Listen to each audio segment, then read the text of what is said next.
ETF index mutual funds నేర్చుకుని stock మార్కెట్లో రాణించాలనుకుంటున్నారా? వెంటనే ఈ నెంబర్కి కాల్ చేయండి.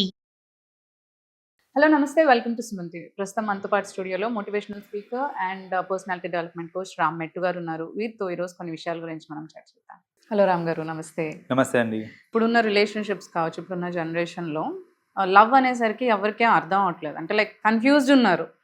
కొంతమంది ఏమో లైక్ అంటే రెగ్యులర్గా వచ్చి వాళ్ళతో ఎప్పుడు ఉండి వాళ్ళతో మాట్లాడుతూ ఉంటే బయటికి తీసుకెళ్తాను లవ్ అనుకుంటారు, లేదంటే గిఫ్ట్స్ ఇస్తే లవ్ అనుకుంటారు. లేదు అంటే లైక్ వీళ్ళు ఏం చెప్తే అది వింటున్నారు, సేమ్ అప్రోచ్గా థింక్ చేస్తున్నారు అనుకుంటే ఇదే లవ్ అని అనుకుంటుంటారు. అసలు what does it mean? Like ఇప్పుడు రియల్ లవ్ ఎలా మనం గుర్తించాలి? అసలు రియల్ లవ్ అంటే ఏంటి అసలు? ఇక్కడ లవ్ అంటే ఏంటి అన్నప్పుడు నాకు ఒక కామన్ డైలాగ్ గుర్తొస్తుంటుంది. ఇట్స్ లైక్ చాలా మంది ఏంటంటే ఇది లవ్ కాదు, ఇది జస్ట్ అట్రాక్షన్ అనేసి అంటూ ఉంటారు. Attraction is a part of love అండి. ఇది లవ్ కాదు, ఇది అట్రాక్షన్ అంటే లవ్ లో అట్రాక్షన్ ఉండదా? అట్రాక్షన్ లో లవ్ ఉండదా? Attraction leads to love. It's in a way it's combined. It's a package చెప్పాలంటే. దాంట్లో ఇప్పుడు లవ్ లో అట్రాక్షన్ ఉంటుంది, everything it comes with a lot of things అనమాట. So when people say that ఇది లవ్ కాదు, ఇది ఉత్త అట్రాక్షన్ అని అంటే that's not the right phenomena, because it's all together. బేసిక్గా చెప్పాలంటే లవ్ లో అట్రాక్షన్ కూడా ఉంటుంది మనకి. But true love, when it comes to true love, what exactly the love is అనే ఒక క్వశ్చన్కి వస్తే కనుక ఫస్ట్ ఆఫ్ ఆల్ దీనికి ఒక స్టాండర్డ్ డెఫినేషన్ అంటూ లేదు. అంటే లవ్ ఈస్ డిఫైన్డ్ యాజ్ అనుకుంటాం, there is no such definition as such. కానీ మనం ఒక పర్సన్ తోటి ఇంటరాక్ట్ అయ్యేటప్పుడు అసలు ఆ పర్సన్కి నాకు మధ్యలో ఉన్న లవ్ ఏదైతే ఉందో అది ఎంత జెన్యూన్, ఎంత ట్రూత్ఫుల్ అనేది వీ కెన్ గెజ్ అనమాట. అది సో అది గేజ్ చేయడానికి కపుల్ ఆఫ్ ఇండికేటర్స్ ఉంటాయి మనకి. అందులో ది వెరీ ఫస్ట్ ఇండికేటర్ ఏంటంటే మనల్ని లవ్ చేసే పర్సన్ ఎవరైతే ఉంటారో లవ్తో పాటు రెస్పెక్ట్ అనేది కూడా it comes as a package అనమాట. రెస్పెక్ట్ కూడా ఉంటుంది. సో మనల్ని లవ్ చేస్తున్నారు అంటే మనల్ని రెస్పెక్ట్ కూడా చేస్తున్నట్టు లెక్క. అంటే రెస్పెక్ట్ అని అంటే ఇప్పుడు అండి గారు అని పిలవటం కాదు. ఇట్ ఈస్ మోర్ లైక్ నీకు నాకు ఎన్నెన్న ఇష్యూస్ ఉండొచ్చు, బట్ నేను పబ్లిక్లో I will not demean you. Right. ఇప్పుడు ఒక రిలేషన్షిప్లో ఉన్నాము అని అంటే ఎన్నో గొడవలు వస్తూ ఉంటాయి. అలా గొడవలు వచ్చినప్పుడు పబ్లిక్లో అందరి ముందు దుర్భాషలాడి లేకపోతే ఎంబారసింగ్ గా క్రియేట్ చేయటము అలాంటిది అవ్వకుండా ఉంటుంది. That is one thing that happens. Second thing ఏంటిది అని అంటే లైక్ ట్రూ లవ్ ఇది చూసుకోవడానికి sacrifice will be a part of it అనమాట. So when it comes to sacrifice, I'm not talking about అది ఒక ఇంటెన్స్ లెవెల్ సాక్రిఫైసే అనట్లేదు నేను. చిన్న చిన్న సాక్రిఫైసెస్ కూడా it's a part of love అనమాట. సో ఇప్పుడు ఎలా ఉంటాయంటే maybe I'm sacrificing my bad habits for my loved ones అవ్వచ్చు.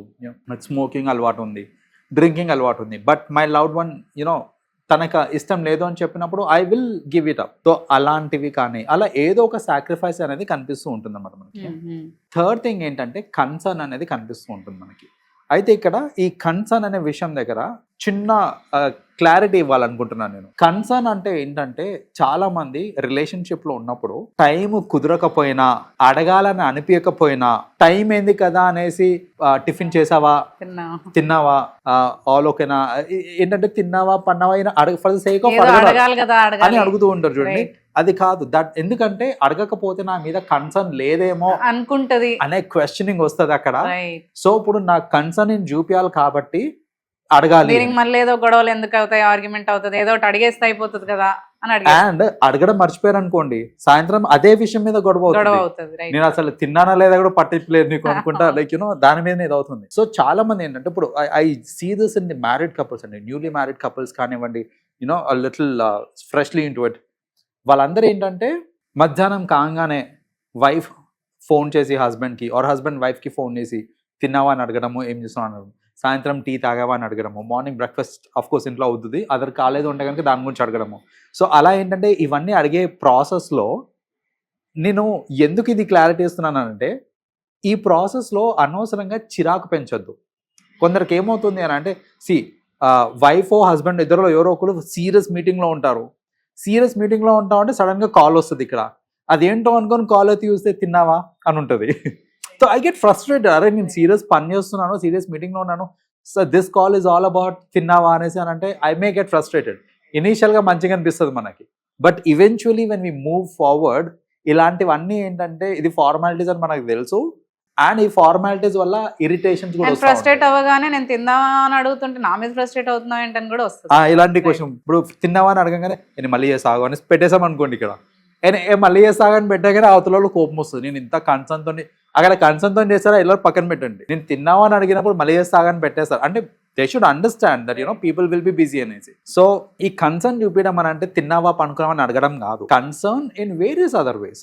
ఇప్పుడు చూడండి ఆ సపోర్ట్ ఇవ్వడం అనేది, అంటే ఇప్పుడు ఫర్ ఎగ్జాంపుల్ ఫ్యామిలీలో ఎన్నో డిస్టర్బెన్సెస్ అవుతూ ఉంటాయి. సో తనకి ఇవ్వాల్సిన సపోర్ట్ డ్యూరింగ్ ది డిస్టర్బెన్సెస్ ఇస్తున్నామా లేదా, అండ్ కెరియర్ పరంగా like she wants to grow, encouragement, emotional support maybe, right. So emotional support ఇవన్నీ కూడా ఏంటంటే ఇట్ కమ్స్ అండర్ సపోర్ట్ అనమాట. అండ్ కన్సర్న్ కూడా, ఆ సపోర్ట్ ఇవ్వడం కూడా it comes under concern. So concern చూపించడం అంటే this is what it is. So that also should be there. And the other one is thinking about someone else's happiness. ఇప్పుడు నేను నా పార్ట్నర్ హ్యాపీనెస్ గురించి ఆలోచిస్తున్నాను అనుకోండి, that shows that I have decent enough love అనేసి. And vice versa, like my partner also if she is showing some concern, like వాళ్ళకి ఏది ఇష్టమో అది చేయటము, చిన్న చిన్న సర్ప్రైజెస్ ఇవ్వటము, వాళ్ళకి ఇష్టమైన దాని గురించి ఇలా సర్ప్రైజెస్ ఇస్తూ ఉన్నారు అంటే కూడా obviously it's an indication of love. అయితే ఇవన్నీ ఉంటేనే లవ్ అని కాదు, వీటిలోంచి కొన్ని ఎలిమెంట్స్ కొన్ని చోట్ల మైనస్ కూడా ఉంటాయి అనమాట. లైక్ మైనస్ అవుతూ మళ్ళీ ఇప్పుడు అదే మీరు చెప్పగానే ఉంటేనే లవ్ ఏమో అని అనుకుంటారు. లైక్ ఇవన్నీ ఉండాలి కదా, ఇందులో ఒక్కటి లేదు కదా, సో వాడికి లవ్ లేదు లేదా ఆమెకు లవ్ లేదు అనుకోవడం కాదు. నేను చెప్పేది ఒక జనరిక్ పాయింట్ ఆఫ్ వ్యూలో చెప్తున్నాను నేను. అయితే ఒకటి గుర్తుపెట్టుకోండి, కొందరు ఉంటారు గడికి ఒకసారి నువ్వు చాలా బాగుంటావు, you are very beautiful, I love you అని చెప్పడము, ఇట్లా పద్దాక లవ్ యూ అని రెగ్యులర్ గా చెప్తా ఉంటారు. అలా చెప్పినంత మాత్రాన లవ్ ఉంది అని కాదు. కొందరు ఉంటారు అసలు ఎక్స్ప్రెస్ కూడా చేయరు వాళ్ళు. లైక్ వాళ్ళ వైఫ్ తోటి కానివ్వండి, వాళ్ళ పార్ట్నర్ తోటి కానివ్వండి, నువ్వు చాలా బాగుంటావు అని చెప్పడము, లేకపోతే నువ్వు దొరకడం నా అదృష్టం అని చెప్పడము, ఇట్లాంటివి చెప్పరు, అసలే చేయరు. సో అలా చేయట్లేదు అన్నప్పుడు కూడా స్పౌస్ ఏంటంటే ఫీల్ అవుతా ఉంటారు అనమాట. లైక్ అసలు నా మీద కన్సర్న్ అనేది ఏదో పెద్దోళ్ళు చేసుకోమన్నారు కదా, పెళ్లి చేసేసుకున్నాడు, అయితే దొరికాను కదా అని చేసేసుకున్నాడు, ఇలాంటి థాట్స్ అన్ని వస్తాయి. బట్ అండర్స్టాండ్ ఎవ్రీ పర్సన్ కి ఏంటంటే ఎక్స్ప్రెసివ్నెస్ అనేది ఉండదు, అందరికీ ఉండదు అనమాట. సో మనం ఏంటంటే వర్బలీ లవ్ యూ చెప్తున్నారా లేదా అని చూసే కంటే కూడా నాన్ వర్బలీ, అంటే వాళ్ళ యాక్షన్స్ త్రూ వాళ్ళ లవ్ ని వాళ్ళు పోర్ట్రే చేస్తున్నారా లేదా అనేది చూడడం ఈస్ మోర్ ఇంపార్టెంట్. మనము అంటే కొందరు అంటుంటారు అనమాట, చెప్పుకోవడం మరి ఎప్పుడో ఒకసారి చెప్పొచ్చు కదా, పొగడచ్చు కదా, పొగుడితేనే కదా మాకు కూడా తెలుస్తుంది అనేసి బోత్ సైడ్స్ అంటూ ఉంటారు అనమాట ఒక్కొక్కసారి. ఎస్, పొగడ్తలతో ఏంటంటే it will give that little bit of Boost in the relationship. కానీ పొగడట్లేదు అని అంటే దట్ డజంట్ మీన్ మొత్తానికి లేదు అని కాదు, కొందరికి ఎక్స్ప్రెస్ చేయడం రాదు అంతే.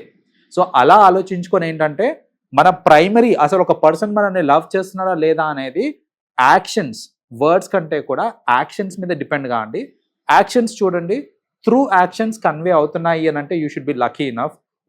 త్రూ వర్డ్స్ కన్వే చేస్తున్నారు బట్ యాక్షన్స్ కన్వే చేస్తలేదు అని అంటే it doesn't work out. And if actions లేవు, వర్డ్స్ లేవు, but he has really loved you, like actions లో చూపించలేకపోతున్నాడు లేదంటే ఎక్స్ప్రెస్ చేయలేకపోతున్నాడు, దెన్ నిజంగా ట్రూ లవ్ ఉంది అని అంటే అది ఇన్వాలంటరీ యాక్షన్స్ లో వచ్చేస్తూ ఉంటాయండి. ఇప్పుడు ఏంటంటే నేను డెలిబరేట్ గా చేసి చూపించాల్సిన అవసరం లేదు ఏదన్నా సరే, ఇన్వాలంటరీ. ఇప్పుడు నాకు ఒక పర్సన్ మీద లవ్ ఉంది అని అంటే నాకు తెలియకుండా my actions will get moulded that way. నేనేం చేసినా సరే, చిన్న ఎగ్జాంపుల్ చెప్తానండి. లైక్ నా ఫ్రెండ్ ఒకడు వానికి చికెన్ పీసెస్ అంటే ఇష్టం, లైక్ లెగ్ పీసెస్ అంటే తినడం చాలా ఇష్టం. ఎప్పుడన్నా ఇంట్లో గెస్ట్లు అందరూ వచ్చేసి అలా ఉన్నారనుకోండి, గెస్ట్లకు కూడా వేయకుండా చికెన్ పీసెస్ లో ఫస్ట్ తీసి వాళ్ళ వైఫ్కి వేస్తాడు వాడు, తర్వాత మిగతా ముక్కలు మీరు ఏమైనా చేసుకుంటారని వదిలేస్తాడు. అంటే ఇది అతనికి తెలిసి చేసేది కాదు. అతను జనరల్గా ఏంటంటే గెస్ట్లకు అందరికీ సర్వ్ చేసి అలాంటి స్పెషల్ పీసెస్ ఏమైనా ఉంటే వాళ్ళకి పెట్టి మిగిలిన దానిలో మనం సర్దుకుందాం అనే ఒక థాట్ ప్రాసెస్లో ఉంటాం మనం. నేను అబ్జర్వ్ చేశాను అనమాట వాడి దాంట్లో ఏంటంటే వాడు ఫస్ట్ సర్వ్ చేయడమే వాళ్ళ వైఫ్కి, అది కూడా ఆ పీస్ సర్వ్ చేసి అంత అయిపోయిన తర్వాత then he serve the rest of you. I was observing it. తర్వాత when I asked him like అరే తనకి అది ఇష్టమా అంటే తను చాలా ఇష్టం రా అని చెప్పాడు. నేను అడగలేదు ఎందుకు అలా పెట్టాను అడగలేదు, బట్ తనకు అది ఇష్టం అంటే ఎస్ ఆ లెగ్ పీస్ అంటే తనకు చాలా ఇష్టం అని చెప్పాడు. So that is an example of తెలియకుండా, అంటే ప్రేమ ఉన్నప్పుడు ఏంటంటే తెలియకుండా ఎలాంటి యాక్షన్స్ అవుతూ ఉంటాయి, ఇన్వాలంటరీ యాక్షన్స్ అనేది. సో అలా మీరు అడిగినట్టు ఏంటంటే నిజంగా ప్రేమ ఉంది అని అంటే ఏదో ఒక విధంగా ఇలా కన్వే అవుతూ ఉంటుంది, దాన్ని గ్రహించడం అనేది ఇంపార్టెంట్. అది అసలు చూపించట్లేదు అని అంటే అక్కడ ప్రేమ లేనట్టే చెప్పాలంటే. రైట్ యా థ్యాంక్ యూ అండి, thanks for sharing all this. Thank you so much. Yeah welcome అండి.